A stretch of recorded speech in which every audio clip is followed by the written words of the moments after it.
ఓం నమ శివాయ. శ్రీ మాత్రే నమః. ఓం శ్రీ సాయిరాం. అందరికీ నమస్కారం అండి.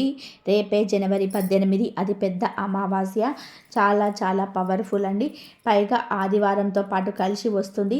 ఈ యొక్క జనవరి నెలలో అంటే ఈ యొక్క కొత్త సంవత్సరంలో మొట్టమొదటి అమావాస్య. ఈ అమావాస్య రోజు ఇంట్లో ఆడవాళ్ళు పొరపాటున ఈ కూర వండిన తిన్నా మళ్ళీ వచ్చే జనవరి వరకు కూడా కష్టాలు తప్పవన్నమాట. చేతిలో చిల్లి గవ్వ కూడా లేక అప్పుల పాలైపోతారు. 7 జన్మల దరిద్రం అనేది పట్టి పీడిస్తుందన్నమాట. మనకి అమావాస్య అంటేనే ఎంతో ప్రత్యేకమైనది. పైగా ఈ అమావాస్య అనేది ఆదివారంతో పాటు కలిసి వస్తుందన్నమాట. ఆదివారం కూడా అమావాస్యతో సమానమని చెప్పి మన పరిహారాలు చేసుకుంటూ ఉంటాం. కానీ ఈ యొక్క అమావాస్య అనేది ఆదివారంతో పాటు కలిసి రావడం అత్యధికమైన విశేషం. ముఖ్యంగా ఈ అమావాస్య 100 సంవత్సరాల తర్వాత వస్తుంది. ఈ అమావాస్యనే మనం చొల్లంగి అమావాస్య, మౌని అమావాస్య అని చెప్పి అంటుంటాం. ఈ అమావాస్య కోసం ఎంతోమంది అంటే మహర్షులు, ఋషులు, మునులు, వేదాలు చదివిన వారు వారి యొక్క సంకల్పాలు సిద్ధపరచుకోవడం కోసం ఎదురు చూస్తూ ఉంటారనమాట ఈ అమావాస్య కోసం. కాబట్టి ఇంత శక్తివంతమైన అమావాస్య అనేది చాలా చాలా పవర్ఫుల్. కాబట్టి ఇంట్లో ఆడవాళ్ళు పొరపాటున ఈ కూర వండితే చేతుల్లో చిల్లి గవ్వ కూడా లేక మళ్ళీ సంవత్సరం వరకు కూడా కష్టాలు పడతారని చెప్పి మన శాస్త్రాలు అయితే చెప్తున్నాయి. అయితే ఈ నియమాలను పాటించుకుంటూ ఈ అమావాస్య రోజు ఈ చిన్న పరిహారం చేసుకొని ఈ కూర కనుక వండకుండా ఉంటే మనం ఏ పని చేసినా కూడా ఆ పనిలో కలుసుబాటుతనం అనేది ఉంటుంది. లక్ష్మీదేవి అనుగ్రహం అనేది ఉంటుంది. మనకున్నటువంటి ప్రతి సమస్య తీరిపోతుంది. కష్టాల నుంచి బయటపడి సంతోషాల వైపు మన అడుగులు అనేటివి మొదలు పెడతాయి.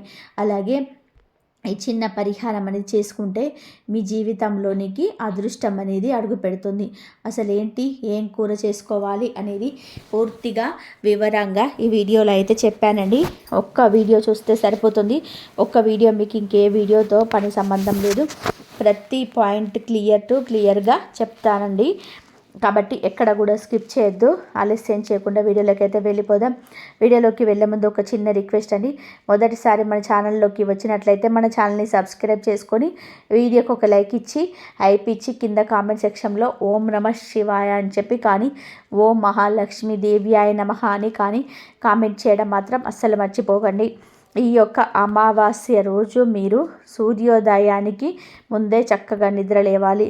నిద్ర లేచిన తర్వాత మొదట వాకిలంతా కూడా శుభ్రంగా కడుక్కొని మంచిగా ఏదైనా కానీ చిన్నదో పెద్దదో ముగ్గు పెట్టేసుకొని కాస్త పసుపు కుంకుమలతోటి ఆ ముగ్గునైతే అలంకరించుకోవాలన్నమాట. ఎందుకంటే సాక్షాత్తు అమావాస్య రోజు మహాలక్ష్మీదేవి భూలోక సంచారం చేస్తుంది. కాబట్టి ఇంటి వాకిల్ని చూసి మనకి లక్ష్మీదేవి ఇంట్లో అడుగు పెడుతుంది. అలాగే ఈరోజు ఇల్లు తుడిచే నీటిలో కాస్తంత రాళ్ళ ఉప్పు వేసుకొని ఆ నీటితోటి ఇంటిని శుభ్రపరచుకోవాలన్నమాట. ఎందుకు అంటే కనుక రాళ్ళ ఉప్పు కలిపిన నీటితో ఇంటిని శుభ్రపరచుకోవడం వలన ఇంట్లో ఉండే జ్యేష్ఠాదేవి నెగిటివ్ శక్తి, మూలల్లో దాగి ఉన్నటువంటి నకారాత్మక శక్తులు ఇవన్నీ కూడా దూరం అయిపోయి ఇంట్లోకి లక్ష్మీదేవి అడుగుపెట్టి ఇల్లంతా కూడా ఒక పాజిటివ్ వాతావరణం అనేది నెట్టుకుంటుందన్నమాట. కాబట్టి ఖచ్చితంగా కూడా రాళ్ళ ఉప్పు కలిపిన నీటితోటి ఇంటిని శుభ్రం చేయండి. ఆ మురికి నీటి రూపంలో మీకున్నటువంటి దోషాలన్నీ కూడా వెళ్ళిపోతాయన్నమాట. తర్వాత ఇల్లంతా కూడా పసుపు నీళ్ళు చల్లుకోవడం కానీ లేదంటే గడప గోపంచకం చల్లుకోవడం కానీ చేయండి. ఇంట్లో పనులన్నీ కూడా ముగించుకున్న తర్వాత ప్రత్యేకంగా ఈరోజు స్నానం చేసే నీటిలో కూడా మనకు స్నానం అనేది కేవలం మన శరీరం మీద మురికిని శుభ్రం చేసుకోవడం కోసం మాత్రమే కాదు, మన మీద ఉన్నటువంటి నెగిటివ్ శక్తులను దూరం చేసుకొని మన ఆయుష్ను పెంచుకోవడం కోసం ఈ అమావాస్య రోజు ఈ నీటిలో మీరు గంగా జలం కానీ కస్పూను కానీ లేదంటే కొన్ని 4-5 పేవాకులను కానీ లేదంటే ఒక బిల్వదనం కానీ లేదంటే కొంచెం రాళ్ళ ఉప్పు అయినా కానీ లేదంటే కాసిన నువ్వులైనా కానీ వేసుకొని ఈ నీటితో మీరు తలారా స్నానం చేయాలన్నమాట. అంటే ఎన్ని కలుపుకోవాల్సిన అవసరం లేదు, ఏదన్నా ఒక్కటి కలుపుకుంటే సరిపోతుంది. ఈ నీటితో మీరు స్నానం చేయడం వలన మీ యొక్క ఒంటి మీద ఆవహించినటువంటి నెగిటివ్ ఎనర్జీ, నరుల ఏడుపు, దిష్టి అంతా కూడా పూర్తిగా తొలగిపోయి మీ శరీరం అంతా కూడా పాజిటివ్ శక్తితో నిండిపోతుంది. ఇక స్నానం చేసిన తర్వాత ఈరోజు ఎట్టి పరిస్థితుల్లో కూడా నలుపు రంగు వస్త్రాలు ధరించకూడదు. అమావాస్య రోజు నలుపు రంగు చెడు సంకేతం అండి. పైగా శనీశ్వరుడికి ఇష్టమైన రంగు నలుపు. ఎవరైతే శని దోషాలతో బాధపడుతున్నారో వారికి దోషాలు ఎక్కువ అయ్యే అవకాశం ఉంటుంది. కాబట్టి నలుపు కాకుండా మిగతా వర్ణంలో ఉండే ఏ వస్త్రాలైనా సరే కానీ ధరించవచ్చు. తర్వాత ఈరోజు మగవారు హెయిర్ కట్ చేయించుకోవడం కానీ, షేవింగ్ చేయించుకోవడం కానీ, ఇంకా గోర్లు కట్ చేసుకోవడం, ఆడవాళ్ళైనా మగవాళ్ళైనా కానీ పిల్లలైనా కానీ గోళ్ళు కట్ చేసుకోవడం, జుట్టుకు నూనె పెట్టుకోవడం తలకి, అలాగే జుట్టు విరబోసుకొని ఇంట్లో తిరగడం, ఇంట్లో గొడవలు ఆడటం, ఇల్లంతా ఒక నెగిటివ్ వాతావరణాన్ని క్రియేట్ చేయడం, ఇవన్నీ కూడా ఏవి చేయకూడదు. ఇక మనం బాగుపడుతున్నాము, మనకు సంతోషంగా ఉంటున్నాము అంటే మన వాళ్ళే, బయట వాళ్ళు అవసరం లేదు, మన వాళ్ళే మన మీద పడేడుస్తుంటారు. అమ్మ వీళ్ళేదో సంపాదించుకుంటున్నారు, తెగ తింటున్నారు, తెగ తిరుగుతున్నారు, వీళ్ళకి అంత ఇంత కాదు, వీళ్ళ భోగం అంత ఇంత ఇదిగా ఉందని చెప్పి రకరకాల మాటలనేవి బయటకు వస్తుంటాయి. వేయంగా ఒక రాయి తగిలినట్టుగా అనగా ఒక మాట తగులుతుంది. దీని వలన ఏంటంటే ఇంట్లో గొడవలు అనేటివి స్టార్ట్ అవుతాయి. భార్యాభర్తల మధ్య గొడవలు, ఎడబాటు, పిల్లల మధ్య చికాకు, ఇబ్బందులు, ఇంకా ఏదో అనేక రకాలైన సమస్యలు, ఒంట్లో బాగుండకపోవడం, ఆరోగ్యం సహకరించకపోవడం, ఎన్నో రకాలైన ప్రాబ్లమ్స్, యాంగ్జైటీ, స్ట్రెస్, కోపం పెరిగిపోవడం, గ్యాస్ట్రిక్ ప్రాబ్లమ్స్ రావడం, ఇవన్నీ కూడా ఈ యొక్క జనాల ఏడుపుల వలనే తగులుతాయి. అందుకే మన పెద్దలు చెప్తారు, నల్లూరుల దిష్టికి నల్లరాళ్ళు సైతం పగిలిపోతాయి అని చెప్పి. కాబట్టి ఈ అమావాస్య రోజు ఖచ్చితంగా ఇంట్లో ఉండే ప్రతి ఒక్కరు కూడా దిష్టి తీసుకునే ప్రయత్నం అయితే చేయండి. ఇంటికి బూడిద గుమ్మడికాయ ఖచ్చితంగా కూడా కట్టుకొని తీరాలన్నమాట ఈ అమావాస్య రోజు. చాలామంది మన సంక్రాంతి కట్టేసుకుని ఉంటారు. కట్టుకుంటే పర్లేదు, ఒకవేళ కట్టుకోకపోతే మాత్రం బూడిద గుమ్మడికాయ తెచ్చుకొని చక్కగా పసుపు రాసుకొని కుంకుమ బొట్లతోటి అలంకరించుకొని కాసేపు దేవుడి దగ్గర పెట్టుకొని కొంచెం సాంబ్రాణి పొగను చూయించి అది బయట, కుంభం బయట చక్కగా కట్టుకోండి. దీనివల్ల మీకు ఇంటికి ఉన్నటువంటి నరదిష్టి, నెగిటివ్ ఎనర్జీ పోతుంది. అలాగే ఇంటి మీద ఏ చెడు కన్ను అనేది పడకుండా ఉంటుందన్నమాట.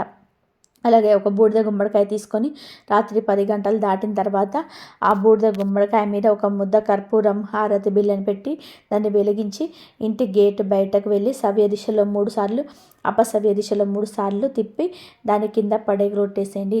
దీనివల్ల ఇంట్లో ఉన్న వారికి ఇంటికి ఉన్నటువంటి నరదిష్టి అనేది పూర్తిగా తొలగిపోతుంది. ఇక అమావాస్య రోజు కాకికి అన్నం పెడితే చాలా మంచిదండి. కాకి రూపంలో మనకి పెద్దలు వస్తారు అంటారు. పెద్దలు వచ్చి పెట్టిన భోజనాన్ని తినేసి ఆశీర్వదించి వెళ్తారని చెప్పి అంటారు. కాబట్టి కాకి కనబడితే ఈరోజు ఖచ్చితంగా అన్నం పెట్టుకోవాలన్నమాట. కాబట్టి మీరు తినే అన్నంలో మొదటి అన్నం కాకికి పెట్టడం వలన పైకి శనీశ్వరుడి వాహనం కాకి కాబట్టి శనీశ్వరుని యొక్క అనుగ్రహం కూడా కలిగి మనకున్నటువంటి శని దోషాలు ఇవన్నీ కూడా పూర్తిగా తొలగిపోయి మన జీవితంలోకి అదృష్టం అనేది అడుగు పెడుతుందన్నమాట. కాబట్టి పిల్లలైనా కానీ పెద్దవాళ్ళైనా కానీ ఎవరైనా కానీ ఈరోజు కాకికి అన్నం పెడితే చాలా మంచిది. ఇక ఈరోజు ప్రత్యేకించి శనీశ్వరుడికి కూడా పూజ చేసుకోవడం వలన ఎవరైతే ఏలినాటి శని దోషాలతోటి, అర్ధాష్టమ శని దోషాలతోటి, అనేక రకాల శని దోషాలతోటి బాధపడుతున్నారు వారికి ఉన్నటువంటి శని దోషాలన్నీ తొలగిపోతాయి. కాబట్టి శనేశ్వరుడి చుట్టూతా 9 కానీ 11 కానీ ప్రదక్షిణలు చేసి నువ్వుల నూనెతో తైలాభిషేకం చేసి నువ్వుల లడ్డూలు 5 కానీ 9 కానీ నైవేద్యంగా పెట్టి తర్వాత మీకు దీపారాధన చేసుకోండి. ఇంట్లో ఉన్న వారందరూ కూడా ఎర్ర నీళ్ళతో దిష్టి తీసేసుకోండి. చిన్నపిల్లలకి, పెద్దవాళ్ళు, లేదంటే కనుక ఎవరికి వాళ్ళైనా కానీ దిష్టి తీసేసుకునే ప్రయత్నం అయితే చేయండి. ఎందుకంటే కనుక మీకు ఉన్నటువంటి నరదిష్టి అనేది పూర్తిగా తొలగిపోవాలన్నమాట. ఒక మనిషి మీద ఉన్నటువంటి నెగిటివిటీ తొలగిపోతేనే ఆ మనిషి పాజిటివ్గా ఉంటాడు, ఆ మనిషి చేసే పనిలో కలిసి వస్తుంది. కాబట్టి దిష్టి తీసేసుకోండి. ఇక అమావాస్య రోజు ఇంటికి రాళ్ళ ఉప్పు, ధనియాలు, పసుపు, యాలకులు ఇవన్నీ కూడా లక్ష్మీదేవికి ఎంతో ఇష్టమైనటువంటి వస్తువులు. లక్ష్మీదేవి ఉండే వస్తువులు అనమాట. ఇక వచ్చేసి బెల్లము, ఇంకా ఇవన్నీ ఇంటికి తెచ్చుకునే ప్రయత్నం చేయడానికి అన్నీ కాకపోయినా 1, 2 కానీ ఇంటికి తెచ్చుకోవడం వలన సాక్షాత్తు ఆ మహాలక్ష్మీదేవి మీ ఇంట అడుగు పెడుతుంది. ఇక ఈ యొక్క అమావాస్య రోజు గోసేవ చాలా అంటే చాలా మంచిది. గోమాతకు పూజ చేసుకోవడం, గోమాత శరీరాన్ని తాకడం, గోపాలకు పసుపు రాసి కుంకుమ బొట్లు పెట్టుకోవడం, తోక వెనుక భాగాన్ని తాకడం, గోపంచకాన్ని చల్లుకోవడం వలన మనకున్నటువంటి ఎన్నో రకాలైన దోషాలు తొలగిపోయి ఆరోగ్య సమస్యలు ఎవరైతే అనారోగ్య సమస్యలతో బాధపడుతున్నారో అవన్నీ కూడా పూర్తిగా తొలగిపోయి వారికి మంచి ఆరోగ్యం, ఆయుష్ అనేది లభిస్తుందంటే. ఎందుకంటే గోమాతలో మనకి 33,000 కోట్ల దేవతలు కొలువై ఉంటారు కాబట్టి దేవతల యొక్క ఆశీర్వాదం అనేది ఖచ్చితంగా లభిస్తుందన్నమాట. కాబట్టి ఖచ్చితంగా ఈరోజు గోమాతకు సేవ చేసుకోవడం, గోమాత పూజ చేసుకోవడం అనేది తప్పనిసరిగా ప్రతి ఒక్కరు కూడా చేసుకోవాలన్నమాట. ముఖ్యంగా ఈరోజు ఇంకా వండకూడనటువంటి కూరల్లో మొట్టమొదటిది ఎర్ర కందిపప్పు. ఎర్ర కందిపప్పు తేలికగా ఉడికిపోతుంది మామూలు కందిపప్పుతో పోల్చుకుంటే. అలాగే ప్రోటీన్ ఎక్కువగా ఉంటుంది, ఐరన్ కూడా పెరుగుతుందని చెప్పి మధ్య ఎర్ర కందిపప్పు వాడుతున్నారు. కానీ అమావాస్య రోజు ఎర్ర కందిపప్పు తినకూడదు. తర్వాత వచ్చేసి క్యాబేజీలో ఎన్నో రకాలైన ఆరోగ్య ప్రయోజనాలు ఉంటాయి. క్యాబేజీ తినడం వలన అనేక రకాలైన విటమిన్స్ బాడీకి అందుతాయి. విడి రోజులలో తినండి, కానీ ఈ అమావాస్య రోజు మాత్రం ఎట్టి పరిస్థితులలో తినకూడదు. తర్వాత వచ్చేసి దుంపకూరలు అన్నమాట. చామదుంపలు కానీ, చిలకడ దుంపలు కానీ, లేదంటే కనుక మనకి బంగాళదుంపలు కానీ, ఇలా ఏ దుంప కూరల్లో కూడా ఈ అమావాస్య రోజు తెచ్చుకొని తినకూడదు, వండుకోకూడదు. ఈ యొక్క దుంప కూరలు తినడం వలన మనకి వాత లక్షణాలు పెరుగుతాయి. పైగా అనేక రకాలైన గ్రహాలకు దుంపలు అంకితం చేయబడతాయి. కొన్ని నెగిటివ్ ఎనర్జీ అనేది ఈ దుంపలు కలిగి ఉంటాయి. కాబట్టి ఎట్టి పరిస్థితులలో కూడా ఈ దుంపలు అనేటివి అమావాస్య రోజు తినకూడదు. విడి రోజులలో ఈ యొక్క చిలకడ దుంప ఇవన్నీ మన స్కిన్కి మంచిదే, కళ్ళకు మంచిదే. విడి రోజులలో తినండి, కానీ ఈ ఒక్క రోజు మాత్రం ఎట్టి పరిస్థితులలో కూడా దుంప కూరలు అనేటివి తినకూడదు.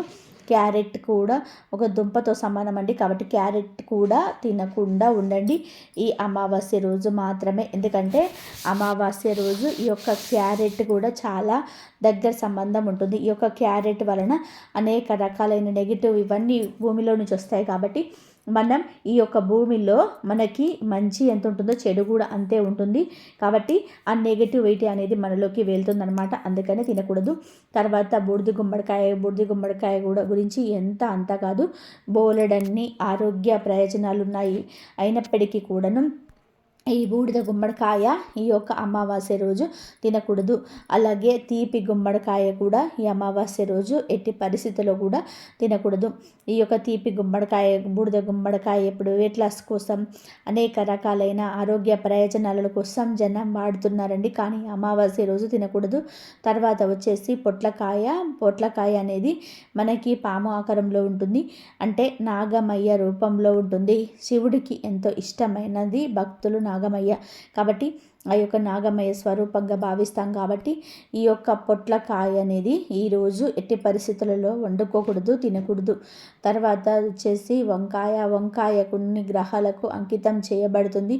కొంత నెగిటివిటీ అనేది వంకాయలో ఉంటుంది. చాలామంది మీరు గమనించండి, మాకు గ్యాస్ట్రిక్ ప్రాబ్లం ఉన్న వాళ్ళు వంకాయకు దూరంగా ఉంటారు, అంటే అందులో నెగిటివ్ ఉందని అర్థం.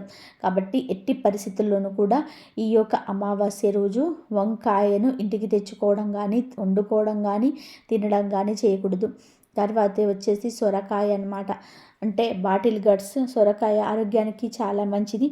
కానీ ఈ యొక్క అమావాస్య రోజు సొరకాయ అనేది పప్పు చారు రూపంలో కానీ, పచ్చడి రూపంలో కానీ, దప్పడం రూపంలో కానీ, పాలు పోసి వండుకోవడం కానీ, స్వీట్ చేసుకోవడం కానీ, ఇలా ఎట్టి పరిస్థితుల్లో కూడా ఈ యొక్క సొరకాయను ఈరోజు ఇంటికి తెచ్చుకోవడం కానీ, వండుకోవడం కానీ, తినడం కానీ చేయకూడదు అన్న విషయాన్ని గుర్తుపెట్టుకోండి. తర్వాతది వచ్చేసి బీరకాయ అన్నమాట.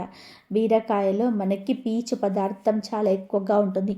అదే విధానంగా మనకున్నటువంటి కష్టాలు, అంటే ప్రతి ఒక్కదానికి ఒక కనెక్ట్ ఉంటుందన్నమాట. కాబట్టి బీరకాయ తినకూడదండి. అలాగే తోటకూర చాలా అంటే చాలా నెగిటివ్ ఎనర్జీ అండి. తోటకూరలు విడిగా ఆరోగ్యానికి మంచిదైనప్పటికీ కూడాను ఈ యొక్క తోటకూర అనేది ఇంటికి కూడా తెచ్చుకోకూడదు అమావాస్య రోజు. చాలా జాగ్రత్తగా గుర్తుపెట్టుకోండి. ఎట్టి పరిస్థితుల్లో కూడా తినకూడదు.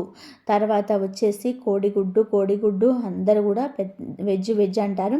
కానీ గుడ్డు ఏ చెట్టు కన్నా కాస్తుందా, లేదంటే కనుక ఎక్కడైనా కానీ భూమిలో పండుతుందా లేదంటే కదా, ఒక కోడి పెడితేనే వస్తుంది. దీంట్లో జీవం ఉంటుంది, దీన్ని పొదిగేస్తే పిల్ల వస్తుంది. కానీ ఈ యొక్క కోడిగుడ్డును మాత్రం వెజ్ అంటారు. గుడ్డు ఆరోగ్యానికి మంచిదే, కానీ ఈ అమావాస్య రోజు గుడ్డును తినకూడదు, నాన్ వెజ్ తినకూడదు. చికెన్ కానీ, మటన్ కానీ, ఫిష్ కానీ, రొయ్యలు కానీ, ప్రాన్స్ కానీ, ఎండు చేపలు కానీ, ఎన్ని రకాలు ఉన్నాయో నాన్ వెజ్లో అవన్నీ కూడా మనం తినకూడదు. ఆదివారం సెలవు రోజు కాబట్టి నాన్ వెజ్ చాలామంది తెచ్చుకుంటారు. ఈ యొక్క కనుమ అనేది శుక్రవారం వచ్చింది కాబట్టి శుక్రవారం తినని వాళ్ళు ఆదివారం వచ్చి తెచ్చుకుంటారు. కానీ ఎట్టి పరిస్థితుల్లో కూడా ఈరోజు తినకూడదు. ఇక ఈ పెద్దల పండుగ అంటే సంక్రాంతి పండుగని మన పెద్దల పండుగ కూడా అనుకుంటాం. ఈ యొక్క పెద్దల పండుగ రోజు ఏదైనా కారణాల చేత అడ్డంకులు వచ్చిన పితృదేవతలకు పెట్టుకోలేకపోతే ఈ అమావాస్య రోజు మీ యొక్క బ్రాహ్మణుని కలిసి పితృదేవతలకు అవి మీరు ఏవైతే పెట్టుకోవాలని అనుకుంటున్నారో అవి పెట్టుకొని తర్పణాలు వదిలే ప్రయత్నం చేయండి. దీనివల్ల మీకు పితృదేవతల యొక్క ఆశీర్వాదం అనేది దొరుకుతుంది. పితృదేవతల యొక్క ఆశీర్వాదం అనేది మీకు దొరకటం వలన మీకున్నటువంటి కష్టాలు, సమస్యలు అనేటివి చాలా వరకు కూడా తొలగిపోతాయి అన్నమాట. అలాగే ఈరోజు ముఖ్యంగా సంధ్యా సమయంలో దీపారాధన చేసుకోండి. చక్కగా మీరు సంధ్యా సమయంలో మనకు లక్ష్మీదేవి అమ్మవారు గడప గడప తిరిగి ఏ ఇల్లు శుభ్రంగా ఉంటుందో, ఏ ఇంటి ప్రశాంతంగా ఉంటుందో, ఏ ఇంట్లో మనుషులు ప్రశాంతంగా ఉంటున్నారో, ఏ గొడవ లేకుండా ఆనందంగా గడుపుతున్నారో ఇదంతా కూడా చూసి అమ్మవారు ఆ ఇంట అడుగు పెడుతుందంట. కాబట్టి చక్కగా సంధ్యా సమయంలో ఇల్లు వాకిళ్ళు అన్నీ కూడా శుభ్రపరచుకొని మంచిగా మీరు దీపారాధన చేసుకొని సాంబ్రాణి పొగ వేసుకొని తలుపులు చక్కగా తీసుకొని ఉంచుకోండి. ఈ యొక్క అమావాస్య పైగా మనకి ఆదివారంతో కలిసి వచ్చింది కాబట్టి అమావాస్య రోజు లక్ష్మీదేవికి దీపం పెట్టడం వలన మీకున్నటువంటి ఆర్థిక ఇబ్బందులు అనేటివి పూర్తిగా తొలగిపోయి మీరు చేసే వ్యాపారాలలో చక్కగా కలుసుబాటు అనేది ఉంటుంది అన్న విషయాన్ని గుర్తుపెట్టుకోండి. అర్థమైంది కదండి. ఈ అమావాస్య రోజు ఎటువంటి నియమాలను పాటించాలి, ఏ కూర వండాలి, ఏ కూర వండకూడదు, వీటిని మినహాయించి ఏ కూర అయినా సరే వండుకోవచ్చు. గుర్తుపెట్టుకోండి ఏ నియమాలను పాటించాలి, దిష్టి ఎలా తీసుకోవాలి. అన్నిటికంటే ముఖ్యమైనది 6 దాటిన తర్వాత ప్రయాణం చేయకండి. ముఖ్యంగా 4 రోడ్లు కలిసిన దగ్గరికి వెళ్ళకండి. 4 రోడ్లు దగ్గర కలిసిన దగ్గర ఎర్ర నీళ్ళు, నిమ్మకాయ నీళ్ళు తిప్పు పడేస్తుంటారు. ఇప్పుడు పడేసే సమస్యలు కాక అవి ఇప్పుడు తొక్కడం వల్ల కొత్త సమస్య వచ్చే అవకాశం ఉంది. కాబట్టి అమావాస్య రోజును సంధ్యా సమయం దాటిన తర్వాత బయటకు వెళ్ళకుండా ఉంటేనే మంచిది అన్న విషయాన్ని గుర్తుపెట్టుకోండి. ఇక ఈసారి సంక్రాంతి అమావాస్య కీడు ఈ అమావాస్య పైగా మనకి ఇప్పుడు ఈ సంక్రాంతి పండగ ఏదైతే ఉందో ఈ సంక్రాంతి పండగ ఇవి 2 కూడా కీడుతో వచ్చాయన్నమాట. కాబట్టి కొడుకులున్న ప్రతి తల్లి కూడా తప్పకుండా ఈ యొక్క పరిహారం అనేది చేయాల్సిందే, లేకుంటే కీడు తప్పదు అని చెప్పి మన పండితులు సైతం నొక్కి మరి చెప్తున్నారు. కాబట్టి ఇంట్లో ఉండే ఈ చిన్న వస్తువుని ఉపయోగించుకొని ఈ చిన్న పరిహారం చేసుకున్నట్లయితే మీ కొడుకులకు ఎటువంటి ఇబ్బంది కానీ ఎటువంటి కీడు కానీ ఉండదన్నమాట. ఈ యొక్క పరిహారం అనేది ఒక కొడుకున్న, 2 కొడుకులున్న, 3 కొడుకులున్న తల్లులు తప్పకుండా చేయాల్సిందే.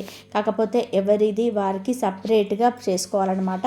అసలు ఏం చేయాలి, ఈ యొక్క పరిహారం ఏ సమయంలో చేయాలి, ఇదంతా కూడా వీడియోలో నేను క్లియర్గా చెప్తున్నాను. వీడియోని ఎక్కడ కూడా స్కిప్ చేయకుండా మొత్తం చూడండి. చూస్తేనే మీకు అర్థమవుతుంది. అప్పుడు మీకు పూర్తిగా వివరాలు అనేటివి తెలుస్తాయి. ఇక ఈ విషయం అయితే చెప్తాము. కొడుకులు ఉన్నవారు కీడు అనేది ఎందుకు వస్తుందని చెప్పేసి చాలామందికి కూడా అనుమానం రావచ్చు. మనకి ప్రతి సంక్రాంతి ఏదో ఒక కీడుతో అనేది వస్తుంది. ఈసారి కొడుకులున్న వారికి ప్రత్యేకించి కీడుతో వస్తుంది. అసలు ఈ కీడు అనేది ఎప్పుడు మొదలైంది అంటే కనుక అమ్మో ఆ అమ్మాయికి కొడుకు పుట్టాడంట అనే విషయం దగ్గర నుంచి మొదలవుతుంది. ఎందుకు ఈ మాట చెప్పాము అంటే కనుక ఈ యొక్క సమాజంలో మనకి అమ్మాయి అయినా కానీ అబ్బాయి అయినా కానీ ఒకటే, ఇద్దరిని కూడా ఒకే దృష్టితో చూడగలిగేది కన్న తల్లిదండ్రులు మాత్రమే. కానీ ఈ యొక్క దృష్టి అనేది ఈ చుట్టుపక్కల ఉన్న మన బంధువులు, మిత్రులు, మనల్ని చూడలేని వారు, దూరపు బంధువులు ఎవరైతే ఉంటారో వీరి యొక్క ఏడుపు అనేది అమ్మో అబ్బాయి పుట్టాడంటగా అన్న దగ్గర నుంచి మొదలవుతుంది. ఈ యొక్క చిన్న మాట ఈ పిల్లవాడు పెరిగి పెద్దవాడయ్యే దాంతో పాటుగా వీళ్ళ యొక్క మాటలు కూడా పెరిగిపోతుంటాయి.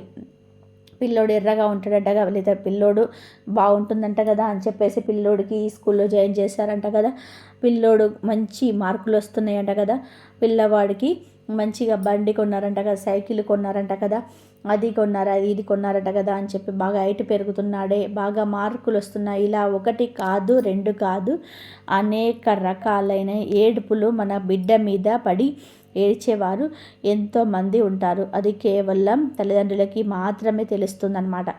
బాగున్న పిల్లవాడు కూడా తరచుగా జబ్బు పడిపోతుండడం, నీరసంగా ఉండడం, దిగాలుగా ఉండడం, చిన్న వయసులోనే మానసిక సమస్యలు, పిల్లలు ఎదుగు తిరిగి మాట్లాడడం, ముఖ్యంగా అమావాస్య వస్తే మెదడులో పురుగు తిరిగినట్టుగా, వీరికి ఏదో పిచ్చి పట్టినట్టుగా, ఏదో వారి లోపంలో వారు బతుకుతూ ఉండడం, మనం చెప్పే మాటలు వినకపోవడం, ఒక పిచ్చి పిచ్చిగా బిహేవ్ చేయడం, ఇలా చేసే పిల్లలు కూడా కొంతమంది ఉన్నారు.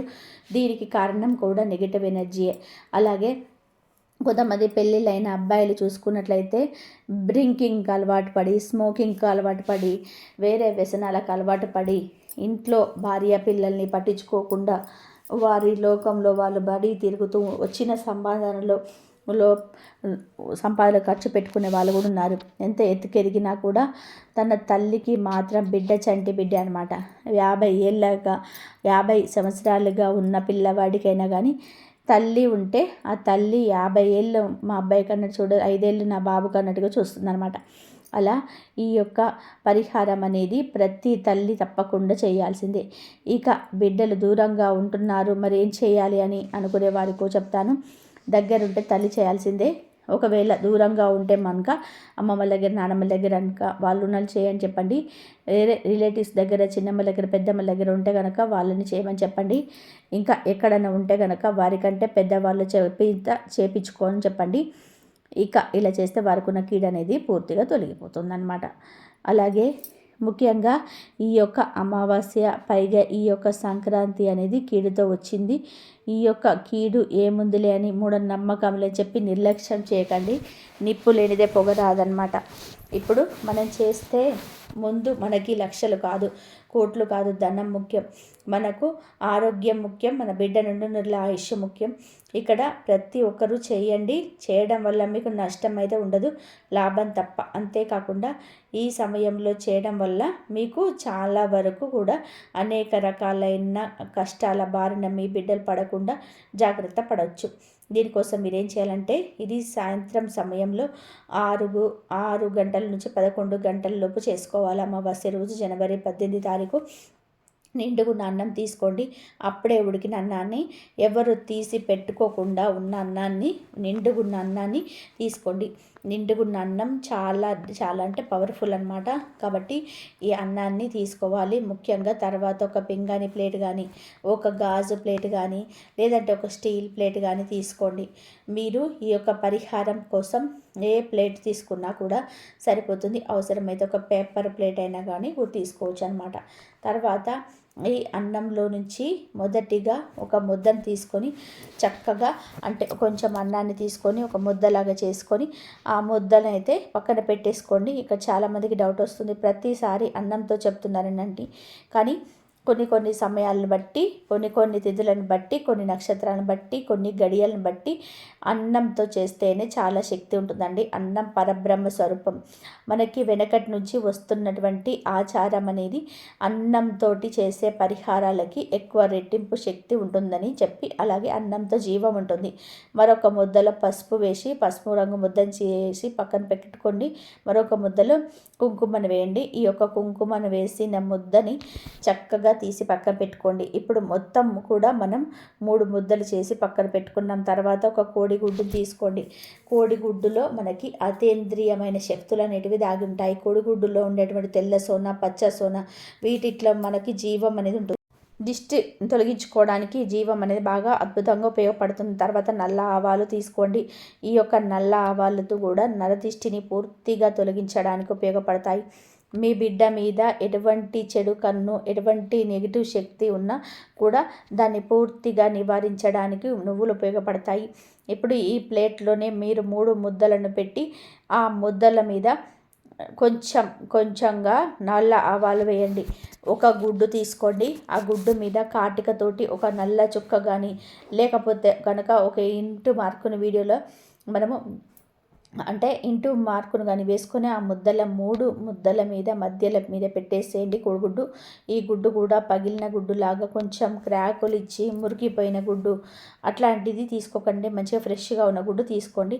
తర్వాత మీ బిడ్డను ఏం చేస్తారంటే ఇంటికి బయట తూర్పు ముఖంగా వైపు కూర్చోబెట్టి తల్లి ఈ యొక్క ప్లేటును తీసుకొని కుడి చేతి వైపు 3 సార్లు సవ్య దిశలో, ఎడమ చేతి వైపు 3 సార్లు అపసవ్య దిశలో, తల కిందులుగా భాగం నుంచి ఖాళీ బొటన వేలు వైపు 3 సార్లు పైకి కిందికి దిగ తుడిచి వేయాలన్నమాట. ఈ విధంగా దిష్టి తీసిన తర్వాత ఎవ్వరు తొక్కని ప్రదేశంలో ఏదైనా పిచ్చి చెట్ల దగ్గర కానీ మొదట్లో కానీ గుడ్డు పగలకుండా పడేసేయండి. ప్లేటును కాదు, అందులో ఉన్న అన్నం ముద్దను మాత్రమే, గుడ్డును మాత్రమే పడేసేయండి. గుడ్డు పగలకూడదు, గుర్తుపెట్టుకోండి. తర్వాత బిడ్డని లోపలికి వెళ్ళేటప్పుడు కాళ్ళు చేతులు ముఖము కడుక్కొని లోపలికి వెళ్ళమండి. కుదిరితే స్నానం చేసి వెళ్ళమండి. మీరు కూడా పడేసిన తర్వాత లోపలికి వస్తారు కదా, ఆ ప్లేట్ను శుభ్రంగా కడిగేసి కాళ్ళు చేతులు ముఖం కడుక్కొని మీరు కూడా లోపలికి వెళ్ళండి.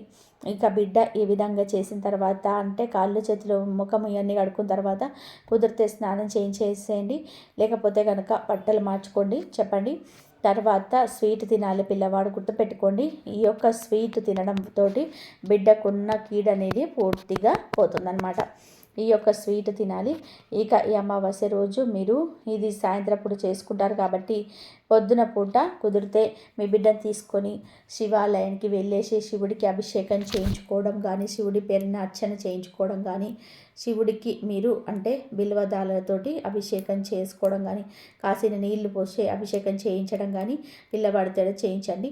శివానుగ్రహం ఉంటే ఏ కీడు కూడా ఏది చేయలేదు. ఆ ఒక్క కీడు అనేది శివుడికి పూజతోటే పూర్తిగా ముగిసిపోతుంది అన్న విషయాన్ని గుర్తుపెట్టుకోండి. ఇక తర్వాత గోమాత దగ్గర తీసుకొని వెళ్ళండి పిల్లవాడిని. గోమాత దగ్గర చక్కగా పూజ చేయించడం, లేదంటే గోమాత శరీరాన్ని తాకినా కూడా సరిపోతుంది. గోమాతలో 33 కోట్ల వేల కోటి దేవతలు కొలువై ఉంటారు. ఒక గోమాతను బిడ్డ నమస్కారం చేసుకోవడం వల్ల బిడ్డకున్నటువంటి సకల దోషాలు తొలగిపోతాయి. సర్వ కీడలన్నిటి కూడా తీరులన్నీ తొలగిపోతాయి అన్నమాట. తర్వాత మీకు దగ్గరలో కాలభైరవుని గుడి ఉన్నా కానీ, లేకపోతే కనుక ఇంట్లో కాలభైరవుడి యొక్క ఫోటో ఉన్నా కానీ కాలభైరవ గుడి కూడా మంచిగా నమస్కారం చేసుకొని చెప్పుకోండి. కుదిరితే ఒక దీపాన్ని వెలిగించే ప్రయత్నం చేయించండి కుదిరితేనే, లేకపోతే దండం పెట్టుకున్నా కూడా సరిపోతుందన్నమాట. గుర్తుపెట్టుకోండి, కాలభైరవుని యొక్క అనుగ్రహం అనేది పొందడం వలన బిడ్డకి సర్వ రోగాలు నివారణ అయిపోయి దీర్ఘ ఆయుష్ అనేది పెరుగుతుంది.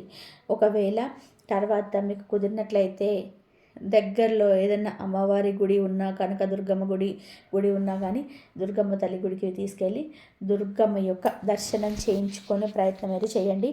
దుర్గమ్మ తల్లి యొక్క కరుణా కటాక్షాలు అన్నీ కూడా ఏ బిడ్డకైతే ఉంటాయో ఆ బిడ్డను ఏ కీడు ఏమీ చేయలేదు.